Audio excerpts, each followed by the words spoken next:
Let's begin this morning with a word of prayer. Our Heavenly Father, we do thank you for the privilege of prayer. We thank you that you, by your Son, allow us to come into your holy presence, to make our petitions known to you. We would praise you for who you are and what you have done. We would thank you above all for your saving mercy in Christ to us. We do ask that you would forgive our sins and that you would be with us by your Spirit to glorify you and to do well in our task today as you've given to us. We do pray especially that you would enable us to serve Christ even with our minds. We thank you that in saving us, you saved every aspect of our being, and that you have saved us to think in a way that shows our love for you and that glorifies you as well.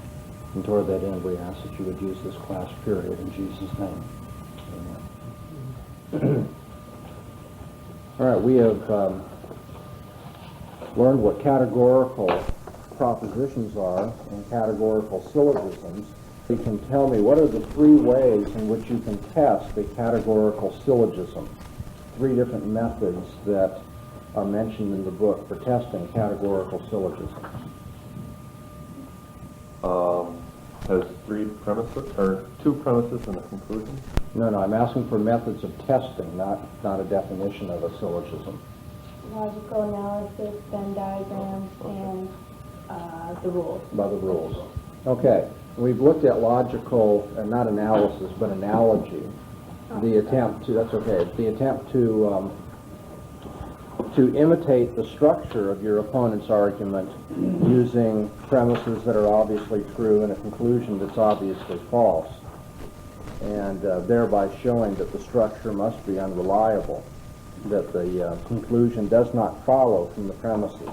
The second method of testing a categorical syllogism is by means of the Venn diagrams, the overlapping circles where you fill in the different quadrants or aspects of the circle, the parts of the circle and their overlap, to determine if, in fact, the premises cover the conclusion. It amounts to a physical, literally a physical method of testing whether the conclusion has been entirely covered by what's stated in the premises. And then thirdly, the method which is preferable, and the one that I've asked you to focus on, is that of testing by means of the 6 rules of syllogism, which you find in Copy, chapter 6, section 4. So let's go over those rules and then try to do some of the exercises so you can know how to apply them. Once you get the hang of this, it's pretty nifty. 6 rules is not difficult to memorize, and having those particular rules in mind will enable you to test every categorical syllogism. The first rule that is mentioned by Copy is, in a sense, not so much a rule as it is a reminder of what a syllogism is. He says a valid standard form categorical syllogism must contain exactly 3 terms, each of which is used in the same sense throughout the argument. To say that it uses exactly 3 terms, you have your major term, your minor term, and your middle term. Again, just what we mean by a categorical syllogism. If you find an argument, or what purports to be an argument that uses 4 terms or 5 terms or 6, common in ordinary discourse for people to do that, then what you might initially conclude is that the fallacy of 4 terms has been committed. Now, it's called the fallacy of 4 terms even if there's 5 or 6 or 7. That just is the nomenclature that is used. But another thing you could say is, instead of accusing them of committing a fallacy, you could simply say, well, this is not a standard syllogism, so it's not testable. You're going to have to reformulate your argument to make it testable. Another part of the rule that should be noted is that these 3 terms, each one of them must be used in exactly the same way throughout the argument. Now that's redundant to you because you've already learned in ordinary language analysis, that is the fallacies of order, that one of the types of fallacies is equivocation. So this is just a restatement of that as well, that if you see a term being used in two different ways, then the argument is fallacious by means of equivocation. Yeah, all I want to get at then is that with rule number 1, this is nothing new. It's just putting in a rule things that you have already mastered. And it's just a matter of course. Only 3 terms, and they have to be used unequivocally. Now, the next 2 rules for testing the categorical syllogism are rules of distribution. I think it's helpful if you remember you have 2 rules of distribution, and then on page 209, Coffey says there are 2 rules of quality having to do with the affirmative or negative quality of the propositions. And then the 6th rule is one that you already know as well, and that is the rule having to do with existential assumption. So when you remember that numbers 1 and 6, in a sense you've already learned, they've not been called rules, but you already have that down, you really only have 4 rules left, 2 of distribution, 2 of quality. And so if we get those, then we'll be able to test every syllogism without the complication of the Venn diagram or having to be fast on your feet with logical analysis. So the 2 rules of distribution, what Coffey labels rules 2 and 3. Remember what distribution means? When is a term distributed? Melissa? When it means the whole of that class. Then the term is used this way as to refer to every member that is named. Okay. Rule 2 says, in a valid standard form categorical syllogism, the middle term must be distributed in at least one premise. Middle term in at least one. You don't have to have both, but one of the premises must use the middle term in a distributed fashion.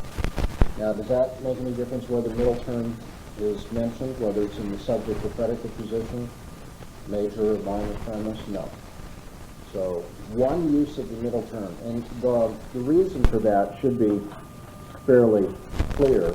If the middle term is not distributed, then the way in which the other 2 terms are related, they may not even touch each other for that matter, because you're not using that middle connecting term in a way that covers the whole field or the whole set of things that it mentions. Okay, then rule 3 is related, although it doesn't use the middle term. Rule 3 says that if either term is distributed in the conclusion, then it must be distributed in the premises as well. Now, in how many premises, think about this, in how many premises will that term from the conclusion be found? Only one. That's exactly right. If a term is distributed in the conclusion, then you've got to find that term in the premises, but there's only going to be one premise that mentions it, correct? Because the other premise is going to use the middle term and then the minor or the major premise, whichever is left. So you just have to check one premise and that distributed term in the conclusion and make sure that it's also distributed in the premise.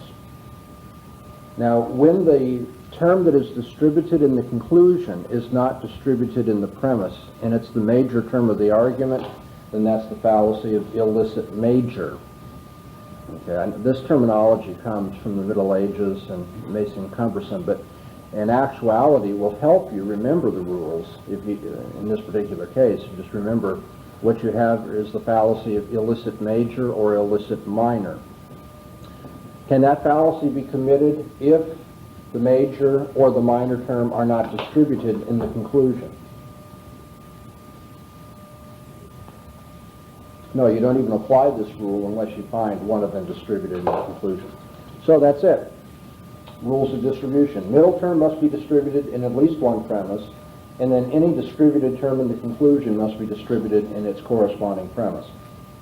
Now the rules of quality. Number 4 is perhaps the easiest of all the rules to remember. No standard form categorical syllogism having 2 negative premises is valid. Anytime you have somebody that has an argument where there is a negation in both of the premises, the conclusion is invalid. Now, I know that may seem a little strange. You think, well, now, how can that be? Well, go ahead and test it. Just try a dozen or so like that, and you'll finally get the point. You cannot reason from two negative premises to a conclusion that will be valid when you test it in the other methods. And the reason is stated on page 210. You might be able to just catch this intuitively. The author says, from two negative premises, no relationship whatever between S and P can validly be inferred. And this is then the fallacy of exclusive premises. I don't have it on the board, but let me remind you what the schema for a negative premise looks like. If I say no S is P, okay, no sailor is a pirate, then I've got two classes. The class of sailors and the class of pirates.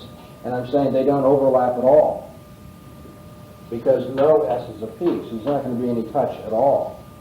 So that's what a negative premise does. It separates these classes. So if you have two that do that, then obviously you're not going to be able to draw any conclusion between the S's and the P's in your argument. And that's why it's called the fallacy of exclusive premises, or of negative premises. And then the fifth rule is the last one. We have to talk about another rule having to do with quality. If either premise of a valid standard form categorical syllogism is negative, the conclusion must be negative. If either premise is negative, the conclusion must be negative rather than affirmative.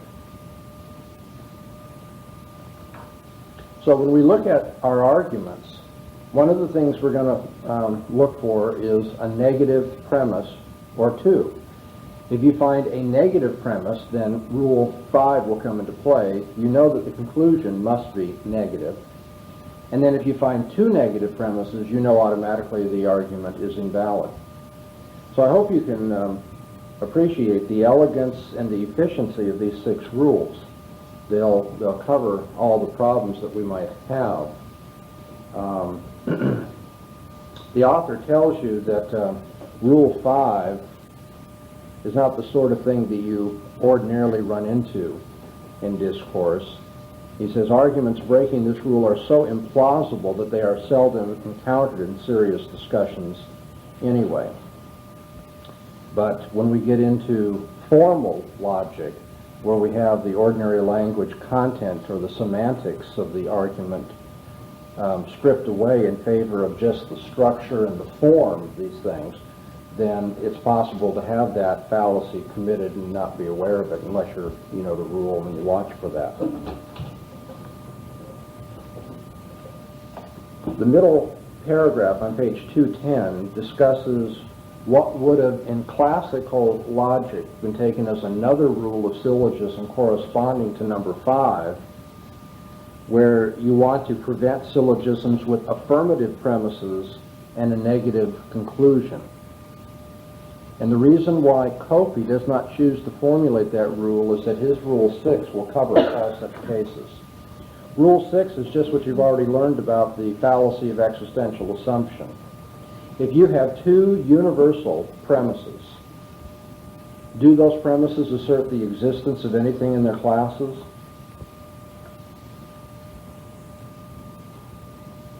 If I say, all of the coins in my pocket are nickels, does that assert that there are coins in my pocket?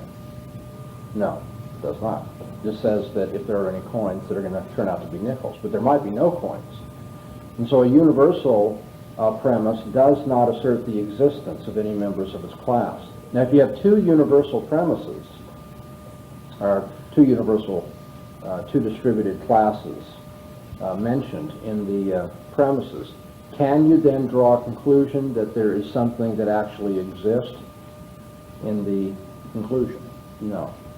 And so let's remember that in the case of a standard, or a valid standard form categorical syllogism, that none of them with a particular conclusion can have two universal premises. And I've already told you, we learned that yesterday when we discussed existential assumption. Do you have any questions about these 6 rules? Because I think applying them probably be the the best teaching device here. You've all done your exercises. Let's turn to page 211. In Roman numeral 1, Toby inconveniences you a bit by forcing you to remember the mood and diagram of syllogisms. And so we are to name the fallacies committed and the rules broken by invalid syllogisms of the following forms. And number 1, we'll begin with Pat this morning. A2, syllogism. Just so that we can wake up and be together in this. Pat, can you tell me what that syllogism will look like? What is the AAA mood figure 2? We'll use P, M, and S. The P will be the predicate of the conclusion. The S will be the subject of the conclusion. M will be the middle term. Okay, now what's this look like? P dash M. Okay, well, give it to me with the AAA form as well, not just the figure. Okay, all P is M. So, all P is M. All S is P. All S is P. Therefore, all S is P. Oh, wait a minute, you said all S is P. You missed the second premise.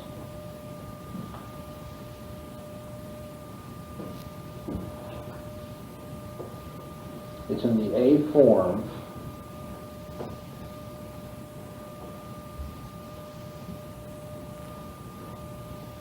You have all P is M. No, you have all P as M, just the first premise. What's the second premise going to be? What's figure 2 look like?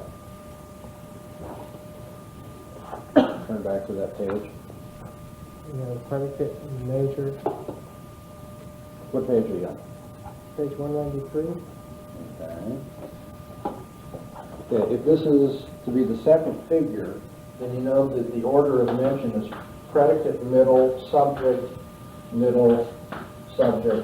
predicate. Of course, we know subject, predicate will always be there. Okay, so if these are all A-form propositions, then it's going to be all S is P. So you have all P is M, all S is All S is P. no, that's the conclusion. S and P are in the conclusion. The second premise has got to be universal affirmative, where you have the subject, the subject and the middle term used. So all S is M. Good. And now the conclusion will be all S is P.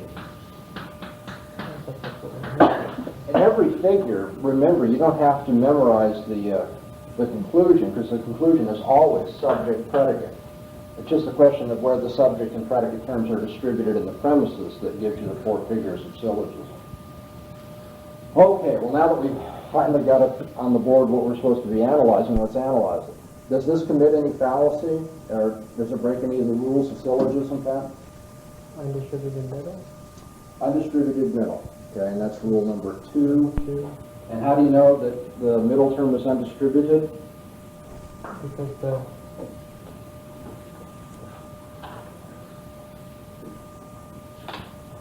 the middle is... Do you remember our diagram for terms, how they're distributed? I hope the little way I taught you to remember it yesterday would be helpful in doing your homework. If you remember what we saw, then it's always easy to test the distribution. You have A form, E form, I form, and O form, right? And what is the distribution pattern? Distribution is right there. The top line, subject terms are distributed. The right line, predicate terms are distributed. So, of course, E is the most distributed of all, because its subject and predicate terms are distributed. So all you have to do now is look at the form of the proposition. You have an A form proposition, right? Which is right here. So in A form, what is distributed?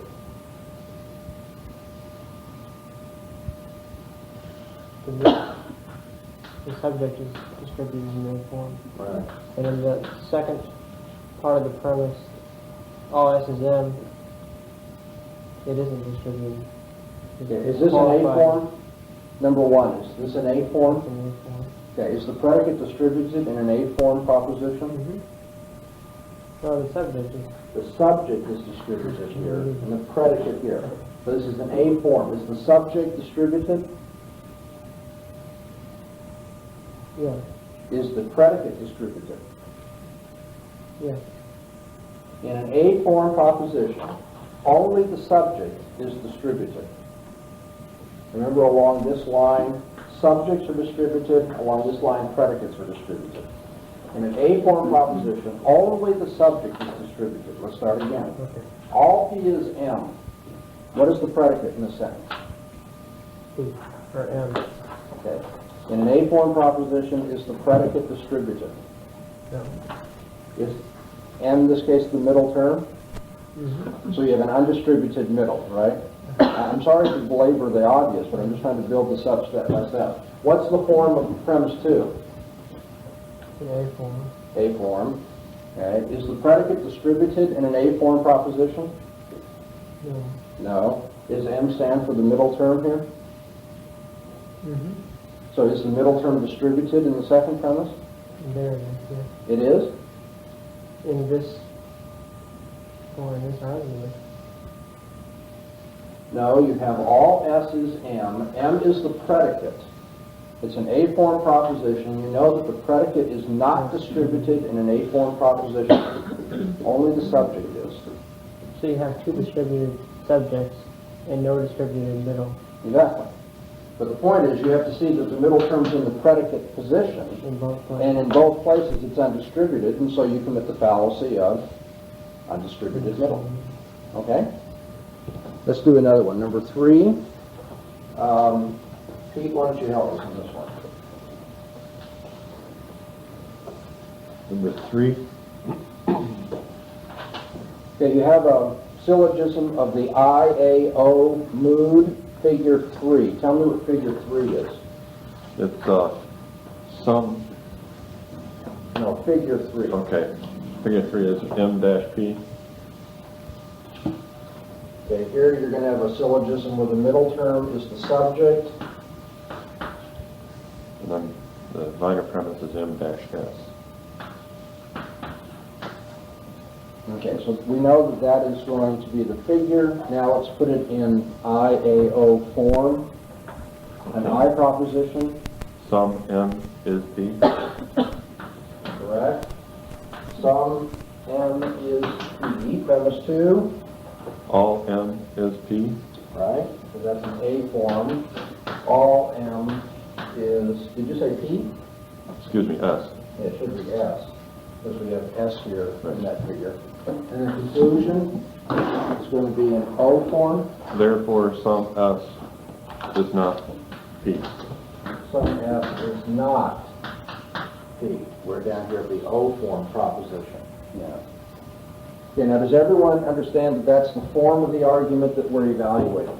This is just setting up the problem, making sure we know how to describe it. Everyone got that? Okay, Pete, is there a fallacy in this? Yes. What is it? Fallacy of drawing a negative conclusion from affirmative premises.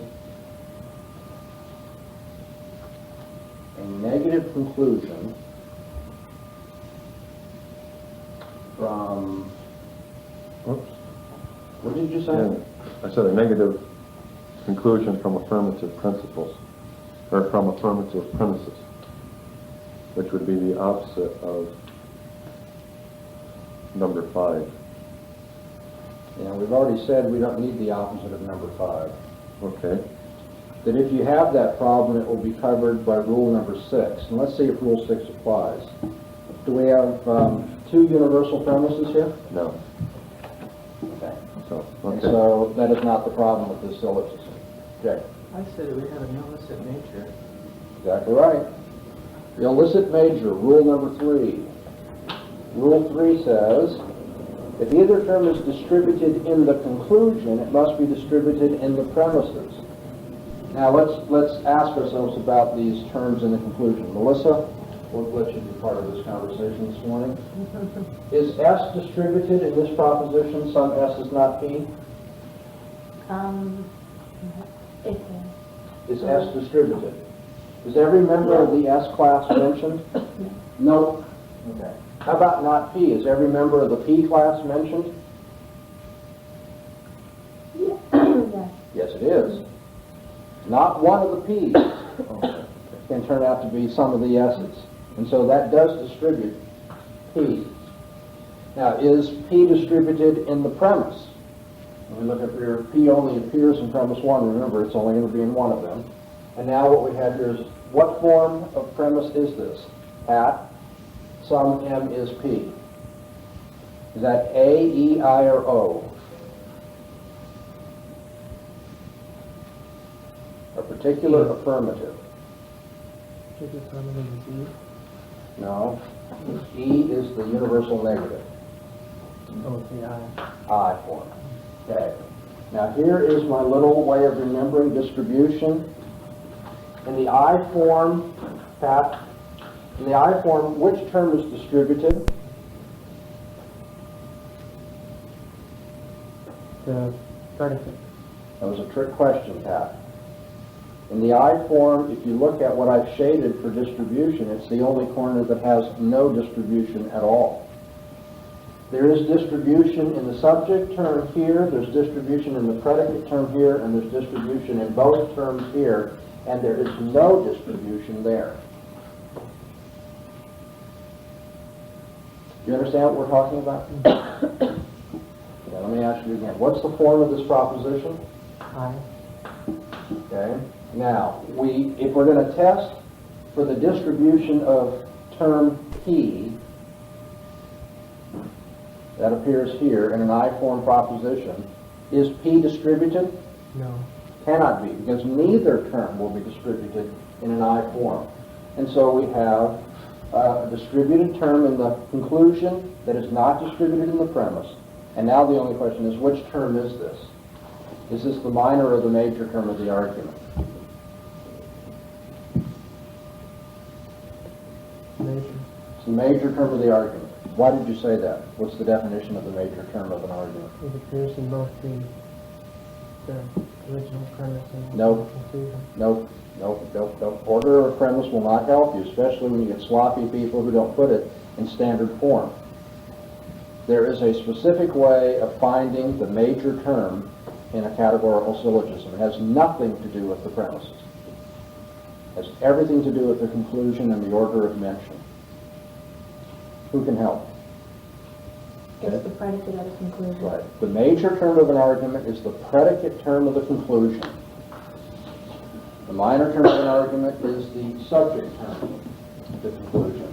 Okay, so now if we have a distributed predicate here, it's not distributed in the premise, then what illicit step have we taken? An illicit major. You can speak up. Yeah. It's okay. In fact, people on tape can't hear you if you don't do that. So let's do this again.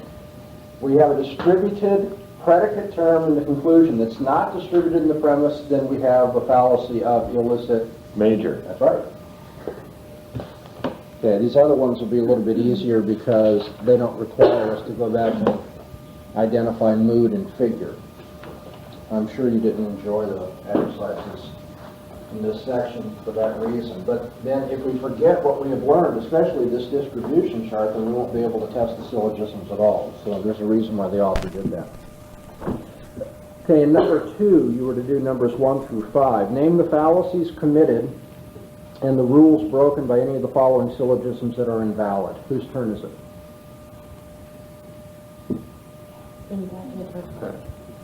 Wait, 1, 2 is you. You're correct. Okay, well then we'll have Jay do number 1.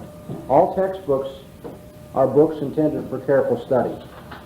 Some reference books are books intended for careful study. Therefore, some reference books are textbooks.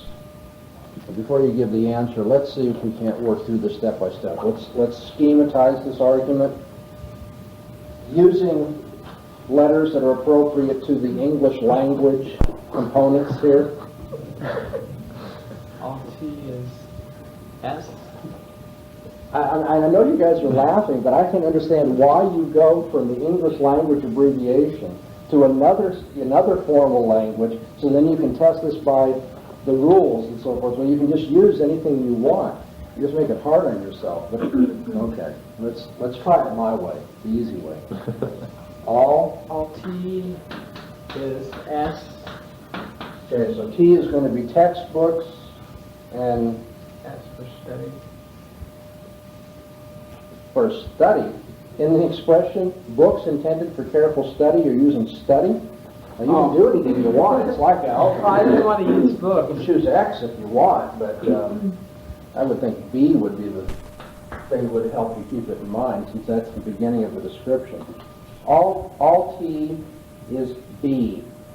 Number 2, Some R is B. good.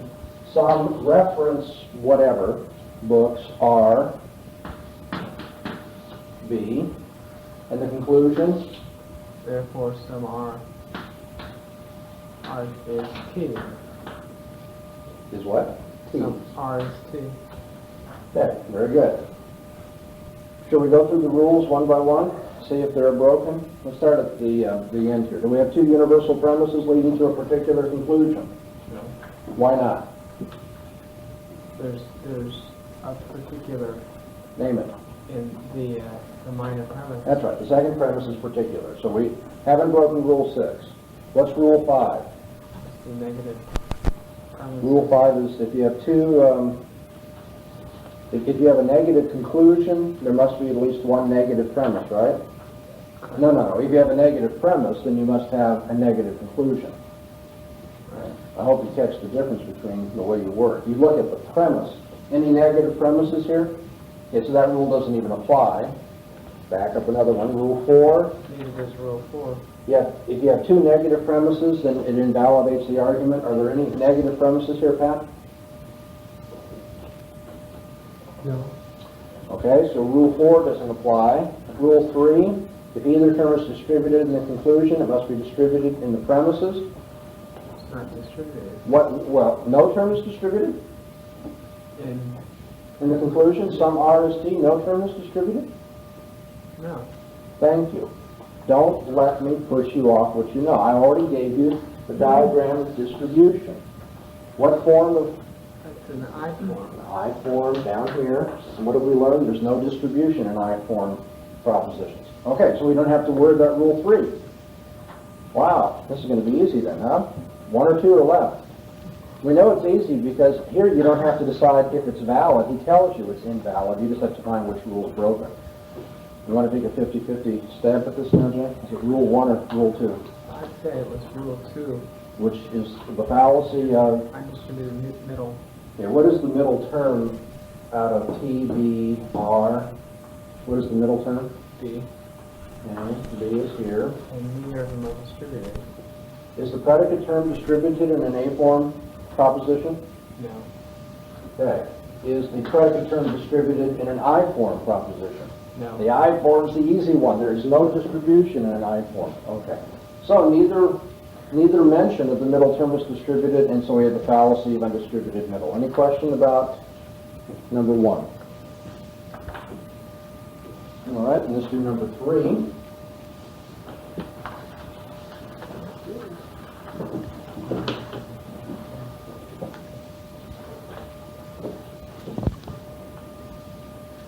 No tragic actors are idiots. Some comedians are not idiots. Therefore, some comedians are not tragic actors. Okay? Let's schematize it. Okay. No T or I. No T is I. Some C are not I.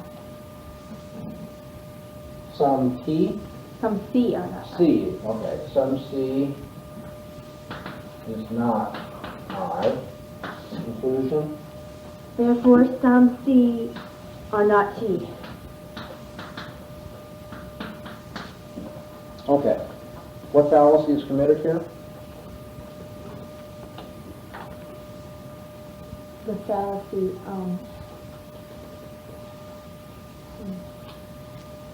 A hint, I said this is the easiest one to spot. Easiest rule to remember, maybe I should have said, but. All right, Pete, what fallacy is committed here? It's fallacy of exclusive premises. Exclusive premises, because the two premises are what quality? Negative. Okay. Can you show the negation in the first one? Where's the negative quality? It's universal negative. No. And in the second one? It's the copula is no. There is not. Copula has nothing to do with the quality. Some is not. This is a particular, Particular. negative. Negative. Particular because it says some, negative because... Okay. That's right. So that's the fallacy of exclusive premises. Let's back up and look at number 2. Pat, I think it's your turn. Let's schematize it on the board quickly. Okay. All C is W. Okay. All P is C. Therefore, all P is W. Okay. What rule does that violate? Equivocation, rule number 1, violation of 4 terms. What he does is he takes criminal actions in both places and it means 2 different things. Exactly right. Now, what I want to know is, did you go through all the other rules until you came down to rule 1? You said this is the only one left. It doesn't break any of the others? It was obvious at first. Oh, that's too bad. I was hoping that, see, by putting it up on the board, then I got all the semantics stripped out of it. And you go through it and you start testing these things. I said, well, it doesn't break rule number 6. It doesn't break rule number 5. It doesn't break rule number 4. You work backwards and say, well, what rule is broken? And then you look at it and say, oh, criminal actions is taken in 2 different ways, and it's kind of a funny argument, isn't it? All criminal actions are wicked deeds. That is, the things that criminals do are wicked. The next premise is all prosecutions for murder are criminal actions. That is to say, it's an action in a criminal law court. And so criminal action is being used in 2 different ways, and that's the fallacy. Very good, guy. Okay, number 4. Jay. Schematize it for me. Okay. Let's see, some P is not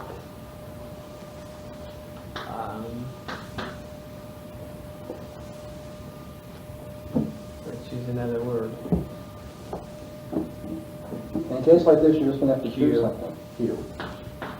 Okay? Next letter of the alphabet. All A is oh wait a minute. All P, excuse me. Okay. I got my toes mixed up there. All P is A. Therefore, no A is Q.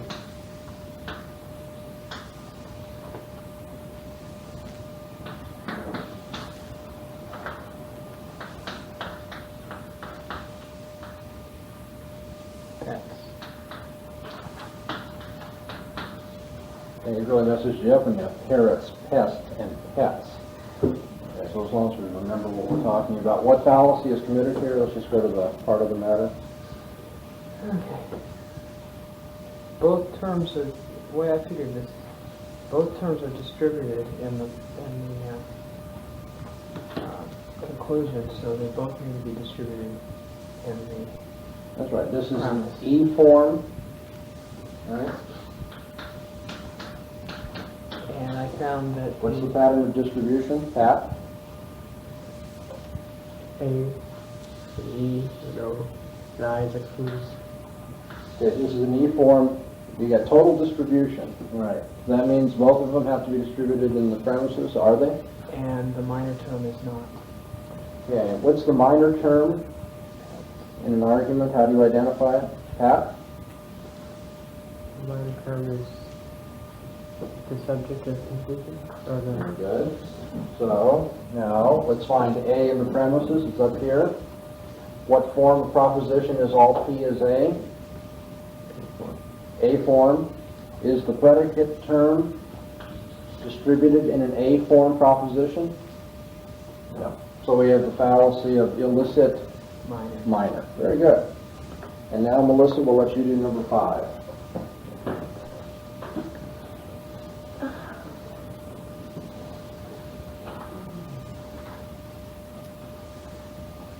All P is M. All P is M. Go ahead. All M is B. B. Yes, and Okay. barren. And therefore, some B RP. Okay. Fallacy? Breaks Rule 6 that has 2 universal premises and a particular conclusion. Exactly. We have an A form. Those are both universal. But here we have a particular conclusion. And so it commits what fallacy? Name it. Broke rule number 6, you're correct. But what's the name of that fallacy? The fallacy of... Existential assumption. Okay. Right. Because existence is asserted in the conclusion and illicitly assumed then in the premises. But in universal premises on Boolean logic, no existence claim is made. All the coins in my pocket are nickels does not tell you that I have any coins in my pocket. Just tells you that if there are any coins, they'll be nickels. Okay. Now number 3. You already do numbers 1 and 3 in section 3. Name the fallacies committed in the rules broken by any of the following syllogisms that are invalid. So now you've got to be willing to say that the syllogism is invalid and show a rule or declare that it is valid. Number 1, J. Okay. I said it broke rule. Wait a minute. This we got to reconstruct here. We have it in not anything close to standard form. All chocolate eclairs are fattening foods because all chocolate eclairs are rich desserts and some fattening foods are rich desserts. That's a good argument. Well, to test it, what's the conclusion? All chocolate eclairs are fattening food. And how do you know that's the conclusion rather than a premise? Because after that you have the word because and 2 more premises. All right, so because is usually a premise indicator. So the conclusion, schematize it for me. All C is F. Very good. I will now adopt the procedure of not using the copula when I schematize, but just the dash.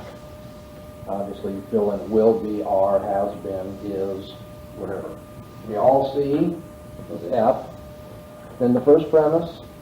First premise is all C is R. Oh, wait a minute.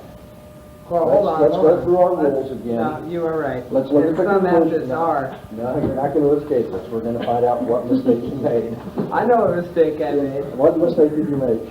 I was putting the minor premise as a major. Okay, how do you know what is the major The premise? major premise is the one with the predicate. That's okay. So I now, just wasn't thinking. that's all right. Give it to me now. Okay, some F is R. Some F It's not R. is not R. Okay. And then the minor premise is all C is R. Great. Now that it's up there, it should be easy to analyze. What is the fallacy committed, if any? We have a problem because we are drawing an affirmative conclusion from a negative premise. All right. Notice there's a negative premise, and as long as there's even one negative premise, the conclusion must be negative. the conclusion is not negative. So it's the fallacy of, don't you love the fancy term for this one? All the others have got nice one, undistributed middle, illicit major, existential assumption, but this is the fallacy of Drawing an affirmative conclusion from a negative premise. In other words, we're just going to, in the title, we're just going to describe it all over again. Okay, one more and then we're done with these. Number 3. Pete, what is the conclusion? I'll read it. Some snakes are not dangerous animals, but all snakes are reptiles. Therefore, some dangerous animals are not reptiles. The conclusion is some dangerous animals are not reptiles. Exactly right. So schematize it for me. Some A is not R Some A. animals. Animal. Oh. Unless you want me to do S I'm going and to T change again. it. It's some D Hmm. is not R. Oh. Yep. There's a method, there's a reason for this madness here. Usually the predicate will turn out to be the defining or specific term in class designation, and so that's why I usually look for the major or controlling predicate. You could have done it the way you did it, but let's just stick with dangerous animal rather than animal. Some D is not R is the conclusion. What is the premise, the first premise? All S is not D. Is not B. D. D. D is in dog. Which doesn't appear in the syllogism, but that's okay. Very good. You schematized it correctly. What fallacy, if any, is committed? I said it was illicit major. Good. What's the major term in the conclusion? The major term in the conclusion is R. Okay, because it's the predicate. R is found up here. All S's R is what form of proposition? An A form. Is the predicate distributed in an A form? No. No. Okay, so we have an undistributed major term. That's a fallacy. Do you have any questions about how to test syllogisms? This is the end of the line on doing it the easy way. As you know, we're going to go into the next chapter and we're going to run into the ones that, as he says, are not chemically pure. We're going to run into the kinds of syllogisms you actually encounter in ordinary discourse where people have not been careful to have only 3 terms and to put them in the right order and using expressions other than some, all. You have acceptive propositions and things like that. Are we ready to go into the more complicated cases where this requires translation? Why did we bother to do this with these artificial or easy cases? Because if you know how to test them once they're in standard form, then the next step is learning how to translate anything you hear in ordinary discourse into standard form. Because if you can translate then into standard form, you can apply the 6 rules, and you can test any syllogism you run into. And so that's why the next chapter, at least first 2/3 of it, deal with that particular problem. All right, we come then finally to Chapter 7 in Copy, which he calls Arguments in Ordinary Language. This chapter actually, as I see it in the development of the book, continues our discussion of categorical syllogism now by dealing with the complication of ordinary language not having exactly 3 terms when people present arguments, or they don't have exactly 3 premises. And so the chapter begins by dealing with translation issues, reducing the terms, translating into standard form and uniform translation. And then it deals with arguments that aren't in the pure form because they have more than or less than 3 premises, enthymemes and sorites. And at that point, the author turns to a different kind of argumentation altogether. He turns away from class inclusion logic, the all, some, and not, and he begins a discussion in ordinary language of what I have called the connective logic, or he calls compound proposition logic, where propositions are related by and, or, if, then. And so if I were doing the book, I would have divided this chapter to make that division a little clearer. but we have the job of getting through the entire thing, trying to be introduced to symbolic logic before we then turn actually to chapter 8, which is symbolic logic dealing with connectives and or if then. So, page 214, the first section deals with reducing the number of terms in a syllogistic argument. He tells us the process of reformulating a syllogistic argument as a standard form categorical syllogism will be called translation or reduction to standard form. Page 215 reminds us that a syllogistic argument that we run into in the real world, instead of the stilted artificial arguments that are found in textbooks, those syllogistic arguments may deviate from standard form in a couple of ways. The component propositions may not be standard form categorical propositions, or they may involve more than 3 terms. Now, how are we going to deal with this? And essentially, the rest of this section just tells you 2 ways of doing it. If I could simplify it for you. He says, look to eliminate synonyms if you can. Here's one guideline. Try to find synonyms that can be eliminated so that you don't have as many terms. And the second thing he tells you is that we can use our valid immediate inferences of conversion, obversion, and contraposition. So the synonym route and the immediate inference route may be helpful in eliminating some of the terms in a non-standard syllogistic argument.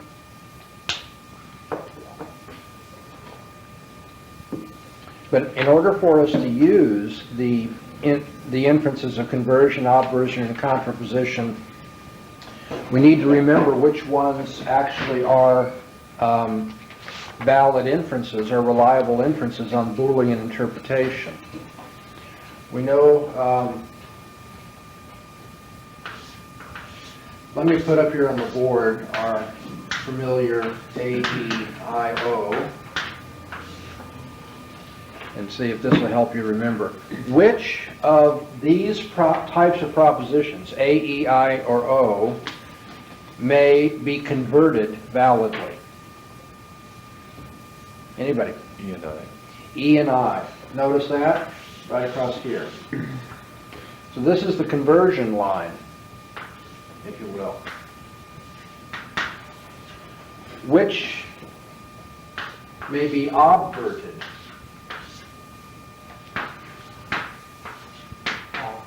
All of them may be obverted, so you don't need a chart for that.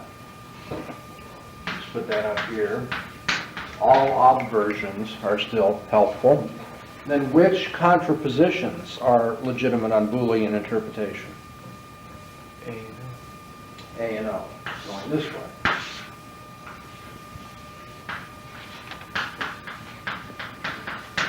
Now I put this up on the board, schematized on the board just to help you see it. If you remember conversion, obversion, contraposition, the conversion line runs at a slant here, the EI. Obversion, all of them. Contraposition, the other slant, A to O. Sometimes seeing it like that helps you remember. It's not a big deal. Now the exercises. Translate the following syllogistic arguments into standard form and test their validity by one of the methods that we have learned. And let's look at number 2. All right, number 2 says, some metals are rare and costly substances, but no welder's materials are non-metals. Hence, some welder's materials are rare and costly substances.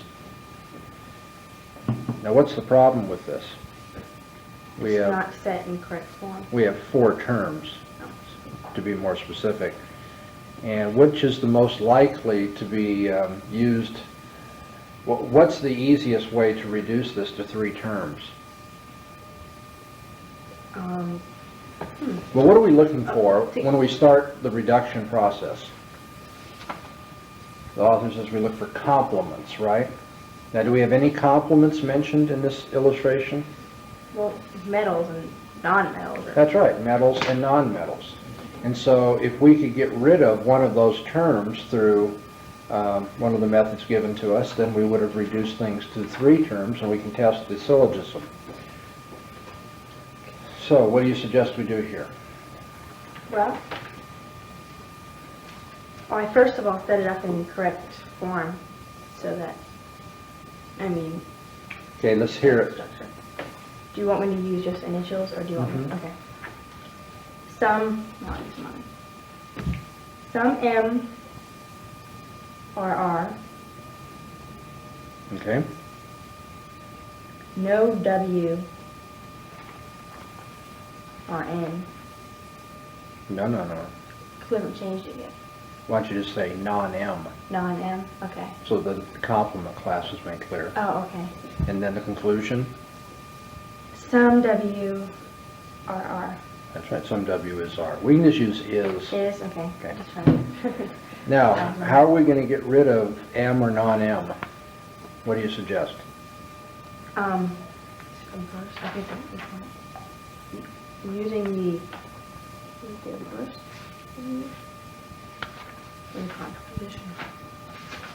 I did it in my head, I didn't work the steps out, that's why I'm not sure which one to use. I think I used the a verse of the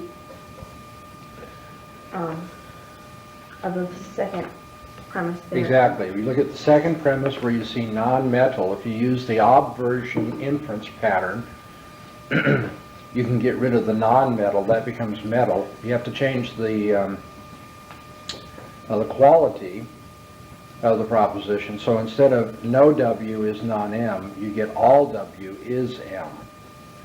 Okay, now we have syllogism we can test. And what does it come out?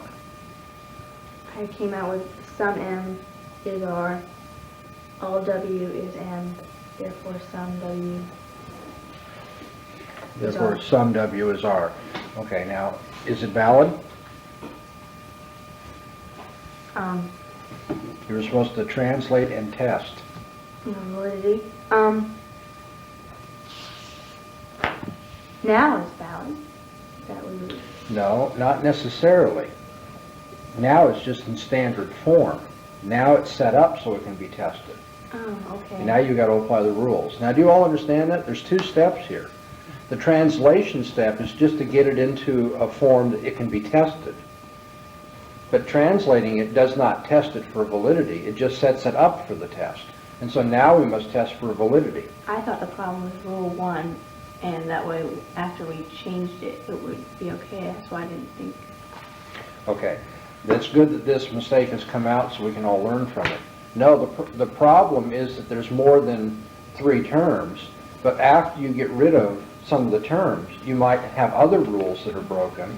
And so all we're doing now is setting things up for testing. You've learned the test. In essence, by mastering those 6 rules, you've learned the test. The problem is you go out in the world and people don't hand you arguments that fit into your test mechanism. And so what you're doing now is you're learning a technique for translating into the form that is testable. Now you've done the translation. Now it's testable. But to say it's testable is not to say it's been tested. Let's test it. Okay. Okay, what's the, is there a problem with number 2? Yes, the middle term is undistributed in both. The middle term is going to turn out to be metals. And the term metals in the first premise is some metals are rare and costly, so that's not distributed. And in the second premise, which we obverted, becomes all, what's W stand for? Welders materials. All welders materials are metals, but that too does not distribute the term metals, and so metals is not distributed in either premise. Very good. Let's do another one. These are fun. Number 4. Some non-drinkers are athletes because no drinkers are persons in perfect physical condition. And some people in perfect physical condition are not non-athletes. In number 4, the first thing we have to notice apparently is that there are going to be 5 terms. We have non-drinkers, athletes, drinkers, persons in perfect physical condition, and non-athletes. And so with 5 terms, we're going to have to apply some kind of procedure to eliminate 2 of them. Actually, there are 6 terms if you count persons in perfect physical condition as different from people in perfect physical condition. So the first thing we're going to do is we're going to apply the synonym guide here, and we'll eliminate that. So from 6 now it's down to 5, and that's what I was originally describing. All right, let's translate this as much as we can into standard form and then find out what our problem areas are going to be. The conclusion of this argument is what, Pat? Therefore, some drinkers are not athletes. Okay, the opening proposition is the conclusion. Some non-drinkers are athletes. So we'll put that down as some non-D is A. And then what will be the major premise? What's got to be mentioned in the major premise? Athletes. Athletes, because that's the predicate term of the conclusion. So what's the first premise as we find it in the book? Some people in perfect physical condition are not non-athletes. Okay. So we're going to put down some P is not non-A. And then the second premise will be, the remaining one, no drinkers are persons in perfect physical condition. No D is P.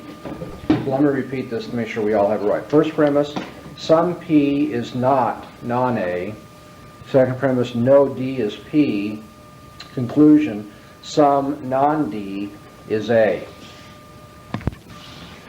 All right, given the form that it's now in, let's look at the conclusion first of all and see if we can't get rid of the non-D as a term.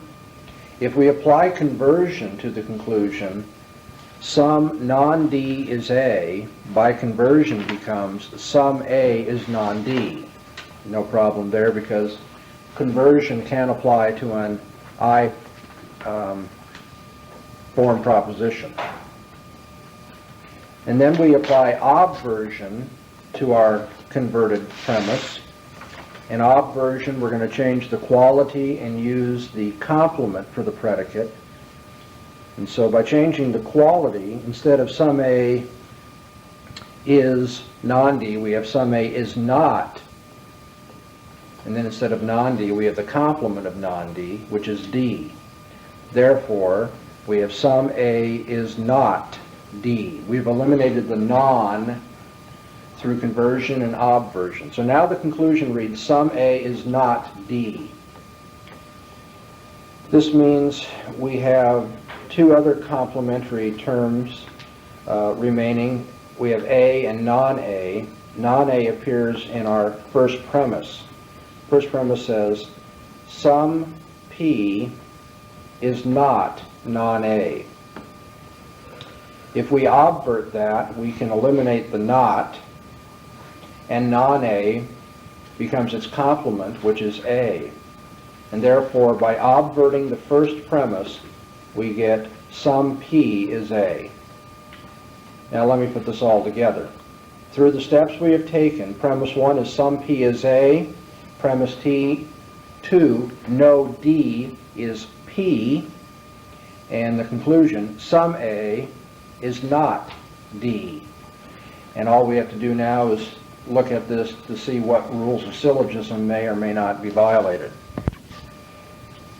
If it appears that none of the rules are violated, then we're going to say this is a valid syllogism. So let's real quickly run through our rules backwards again. Existential assumption. Do you have 2 universal premises? Nope, so that rule doesn't apply. Rule 5. Do we have a negative premise? Mhm. Yeah, the second premise is negative, so the conclusion must be negative, is it? Yes. Yes, it is. So Rule 5 is not violated. Rule 4 says you can't have two negative premises, do we? No, No. because the first premise is affirmative. Rule 3, if either term is distributed in the conclusion, it must be distributed in the premises.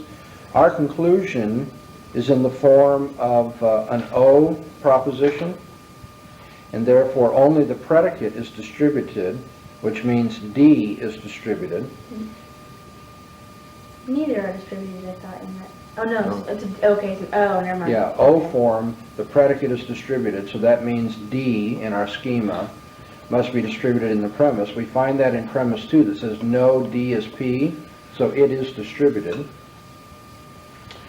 Rule 2 says that the middle term must be distributed in at least one premise.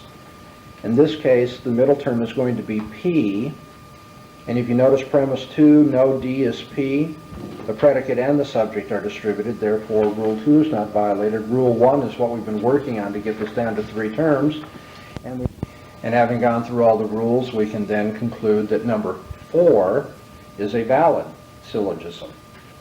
So that's been very helpful. Let's turn to the next section in Copy then, which continues learning to translate into standard form, entitled Translating Categorical Propositions into Standard Form. He says in ordinary language, ordinary language is too rich and multiform to permit a complete set of rules for the translations. In every case, the crucial element is the ability to understand what is being argued.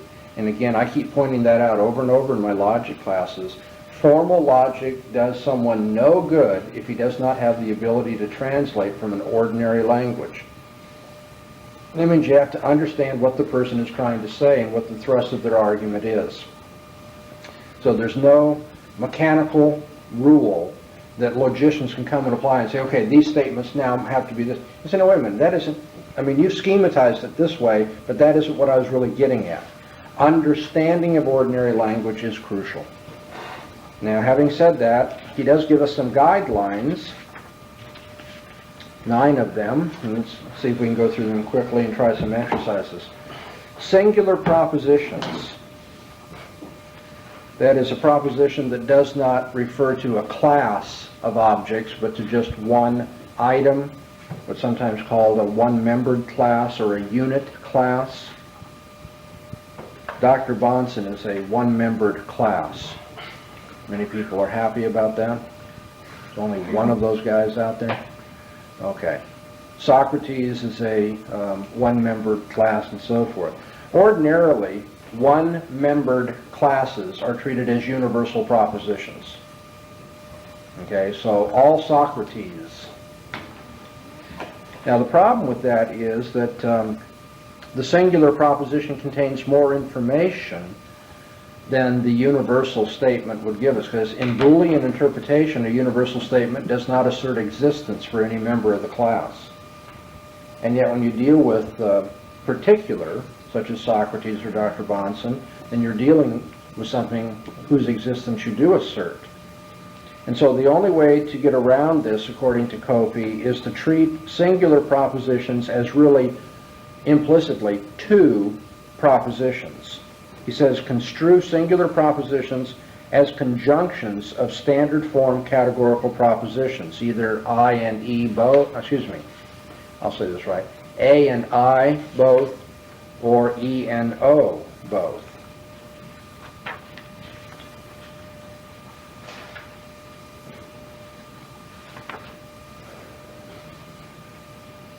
Okay? You understand that? So if you have a proposition that says, Dr. Bahnsen is a Lakers fan, then that's going to come out, all Dr. Bahnsens are Lakers fans, and some Dr. Bahnsens are Lakers fans. So that asserts that there is one, the sum, and that all of those are. And in that way we'll cover everything that is said. The second guideline is found on page 220. Here in ordinary language, we'll run into adjectives or adjectival phrases rather than substantives or class terms. He uses the example, some flowers are beautiful. This should not have been any trouble to you if you understand set theory. Obviously, some flowers are beautiful is the same as saying some flowers are beautiful things. Beautiful defines a class, the things which are beautiful. Number 3, main verbs other than to be should be treated in the same way. They are predicate terms that define a class. All people desire recognition becomes all people are things that desire recognition. Number 4 is hardly worth mentioning. When it's not arranged in standard form order, you have to rewrite the English sentence so that you can get the form of the syllogism. Number 5, this gets a little more complicated. Quantities that are indicated in a sentence, but not with the words all, some, or not, or no. All, some, and no. You remember a while back when we had introductory lectures on logic, I said the ironic thing is, the funny thing is, when you master categorical syllogism, you've only mastered 3 words in the English language, all, some, and not, or no. That's all it amounts to. So now if you're going to use categorical syllogism, you have to translate all the other quantity type expressions into one of those. And he gives some guidelines here. Every and any, reduced to all. He tells us that the indefinite and definite article sometimes tell us something about the quantity of a sentence. But it's not automatic. The definite article can refer to a particular individual, or the definite article can refer to a class of things as well.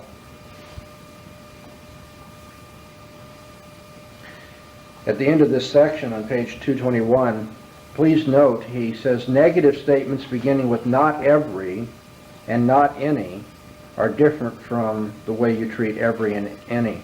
Not every means some is not, whereas not any means no S is P.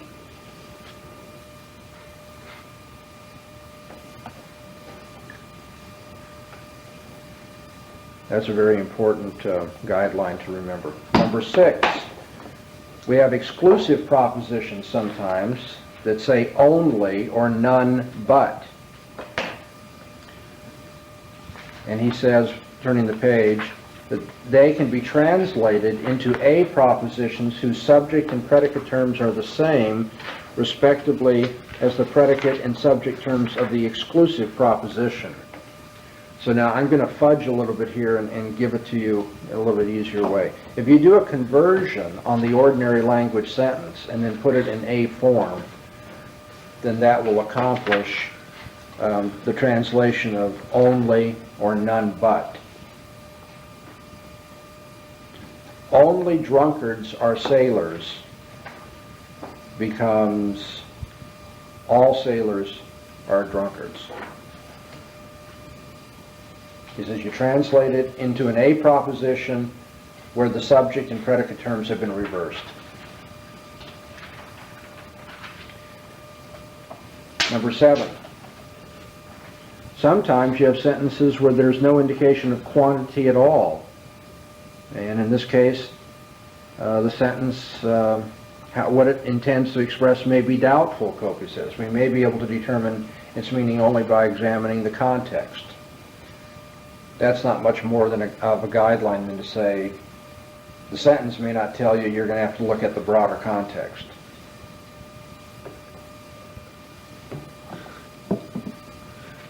Okay, let's jump to number 9. 8 wasn't all that important, I don't think. Number 9.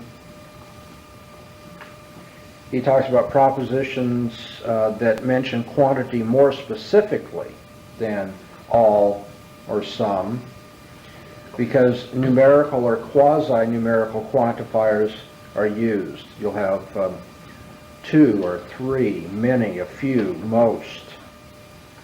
And then he goes on to talk about those quasi-numerical quantifiers, almost all or not quite all, almost everyone, all but a few. And he says propositions in which these phrases appear as quantifiers are acceptive propositions which make two assertions rather than one. And he shows us how to translate them into two separate assertions. And then the problem is if there are two assertions, you can't test them in the standard way. The strategy then is to test each one of them separately. If the proposition amounts to two propositions, then run it through your test mechanism twice with each of the implicit propositions being used. Now what happens if you run it through once and the syllogism's invalid, you run it through the second time with the other proposition that was implicit and it comes out valid? He says then it's valid. As long as what's implicit in the premise will give you a valid syllogism, then the whole syllogism is valid.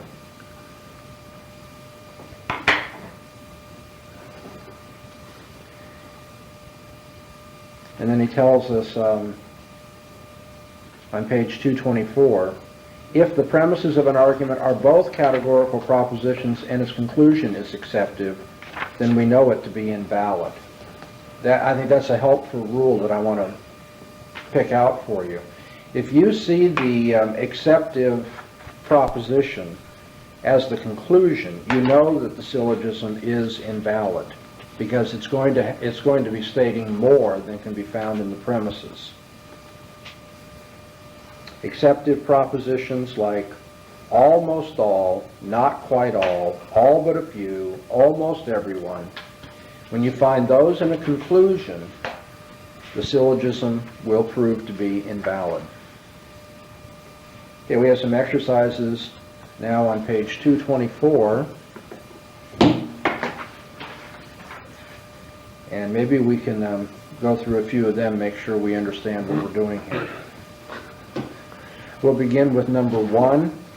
Translate the following into standard form categorical proposition. Roses are fragrant. Go ahead. What's the translation? All roses are fragrant plants. Okay, I don't think you need to put plants in there. That just complicates it all the more. You could just say all roses are things that are fragrant or fragrant things. All roses are in the class of things that are fragrant. Okay. Number 2, orchids are not fragrant. No, orchids are fragrant things. Okay. If we would have said all orchids are not things that are fragrant, what would have been the problem? Yeah. If we would have said all orchids are not things that are fragrant, all S is not P, what would have been the problem with that? You can't do that, can you? Well, It'd have to be some S is not P. okay, what's wrong with all S is not P? It's a universal, it's got a, It's not standard form.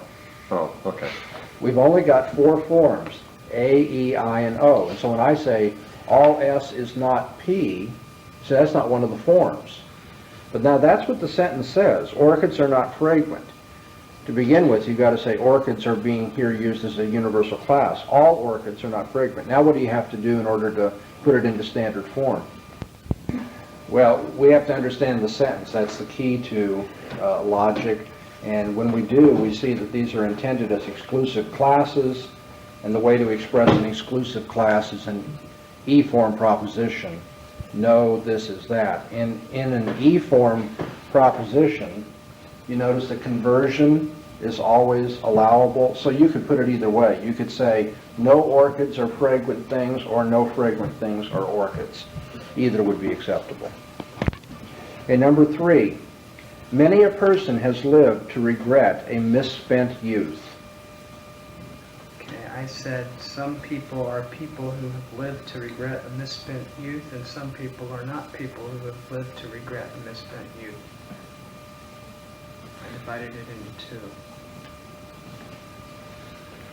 Is the two really necessary?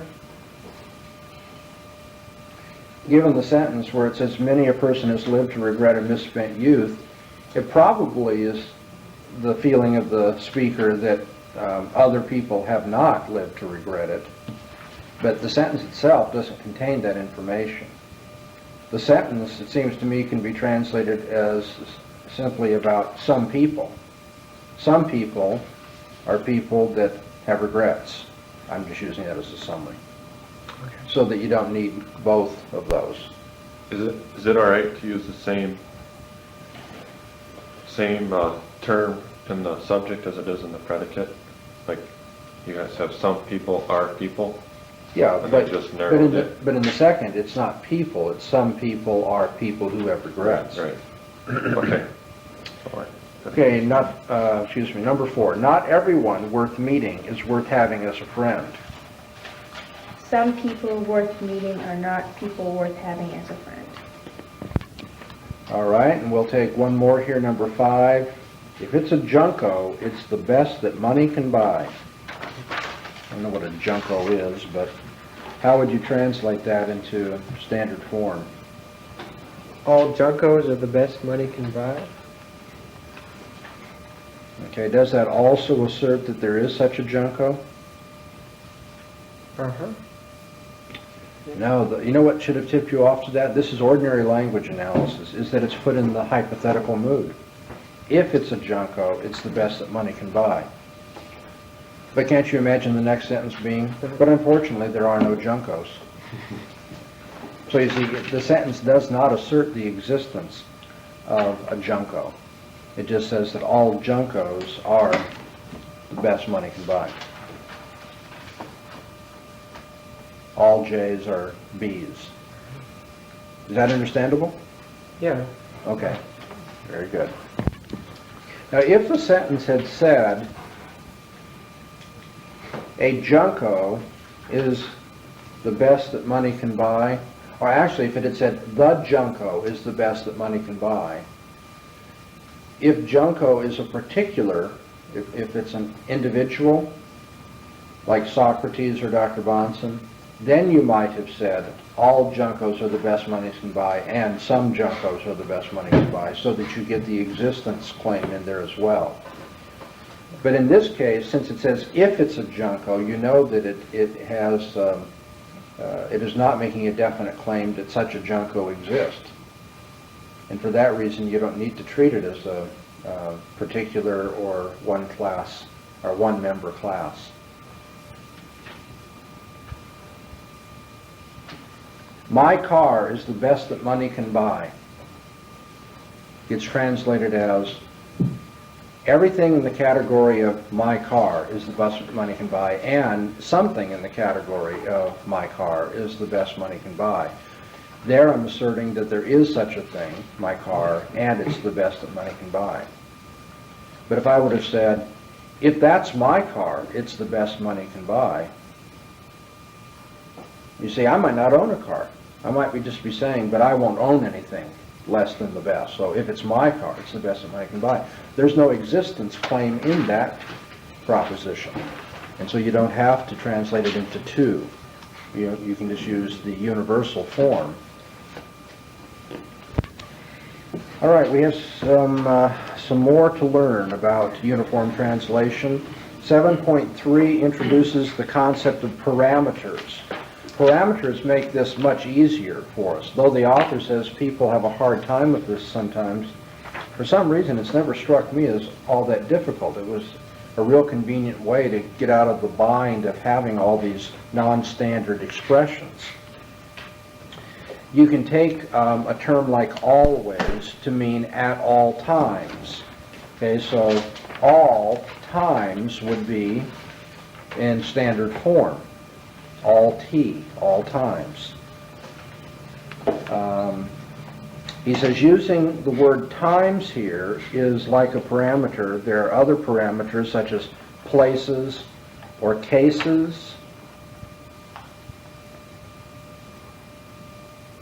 And the thing that I've been riding like a hobby horse in this class, you'll see on page 225 again, he says care should be taken not to introduce and use parameters in a mechanical and thinking fashion, one must always be guided by an understanding of the proposition to be translated. If you don't understand ordinary language analysis, if you don't catch the drift of what people are saying, you can't translate into logical notation anyway. At the bottom of the page, he says, introduction of parameters is often necessary for the uniform translation of all three constituent propositions of a syllogistic argument into standard form. So just remember, that's a tool at your disposal. If you can use times, places, cases, and then translate what the person is saying so that you have only three terms left, cases like this, times like this, places like that, then you'll be able to test the syllogisms with ease. And we are going to do a few of these exercises as well. First of all, in Roman 1, translate the following propositions into standard form using parameters where necessary. Number 1, he groans whenever he is reminded of his loss. Pete. All times when he is reminded of his loss are times when he groans. Very good, very good. You got the hang of it. This isn't too difficult. Number 2, she never drives her car to work. No places to which she drives are places where she works. I don't know if that's acceptable or not. Well, that's an interesting way of doing it. She never drives her car to work would be no places to which she drives are places where she works. Well, the reason I took that route is because it's talking about where she drives her car, about places. Yeah, well, you can do it that way. I probably would have thought... I don't think it's the best way, if it was all I could come up with. At no times, I don't think. Never. She never drives her car to work. Could be there are no times she drives her car that are times she drives her car to work. But I think either parameter would be useful there. Number 3, he walks where he chooses. Who's up? Me. All places he walks are places he chooses. Good. 4, he always orders the most expensive item on the menu. All his orders from the menu are the most expensive item. Okay, all things he orders are things which are most expensive on the menu. Does that make his things universal and all that? I was thinking about that, but no, maybe not. Because I was thinking that all things he orders. Right. But Sometimes he might we- order and not be ordering from the menu. Yeah. So you want to say all things he orders from a menu are things which are the most expensive on that menu. Do you understand why we made this a little more precise? Because otherwise you get a situation where you have all of his orders are from menus, and that isn't necessarily true. Repeat that. It's kind of like the example in the book that was something to the effect, every time he plays billiards, he wins. If you're not careful, you translate that everything that he does is win at billiards or something. You don't want to say that he's playing billiards all the time by your translation. Okay, number 5, she does not give her opinion unless she is asked to do so. All the times she gives her opinion are the times she is asked to give it. Okay. Could you say all times she is asked to give her opinion are times that she does so?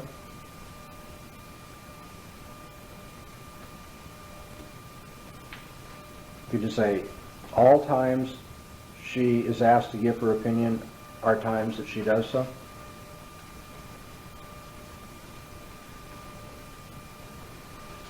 No, because she might not always give her, she might not have an opinion to give. Yeah, well, that is one counterexample. What I'm getting at here is you have to be careful. This word unless carries a certain, thrust or meaning to it. And if someone says all times she's asked to give her opinion or times she does so, indicates that she always cooperates by offering an opinion if she's asked for it. But the sentence is not trying to tell you that. It's trying to tell you that anytime she's giving an opinion, she has been asked for it. And so that's why you did it right, and my counter should have been faulted. And I think you can intuitively see that it must be. Okay, in Roman numeral 2, we're not going to worry about the then test for these, but let's take a few illustrations. Translate each of the following arguments into standard form. Name the mood and figure of its standard form translation. Test its validity. And if invalid, name the fallacy. Number 1. Since all knowledge comes from sensory impressions, and since there's no sensory impressions of substance itself, it follows logically that there is no knowledge of substance. I have a little trouble though. Okay. What's the conclusion The of this? conclusion, that's the first thing I found though, was the conclusion, is it follows logically that there is no knowledge of substance. And how would you translate that? And I said no things of knowledge or things of knowledge of substance itself. Okay, so no cases of knowledge are cases of knowing substance. Right. Okay. And then what would be the major premise? The major premise is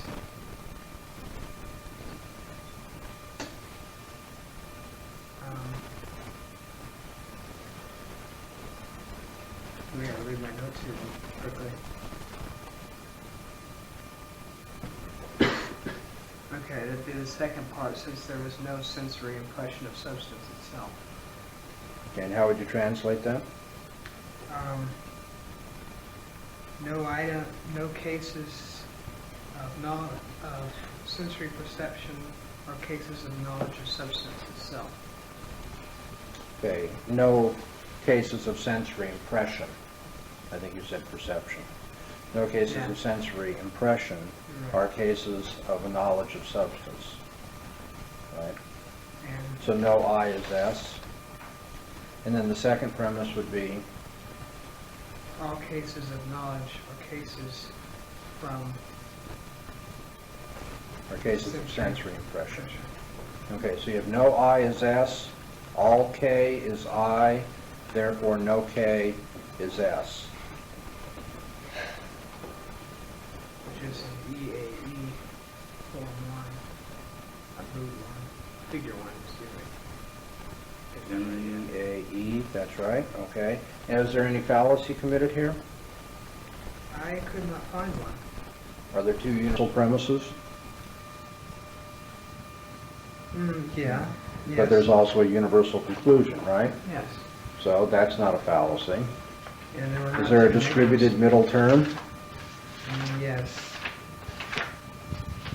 Which is the middle term? Items of cases of knowledge. No, that's not the middle term, 'cause that appears in the Oh, conclusion. excuse me. You're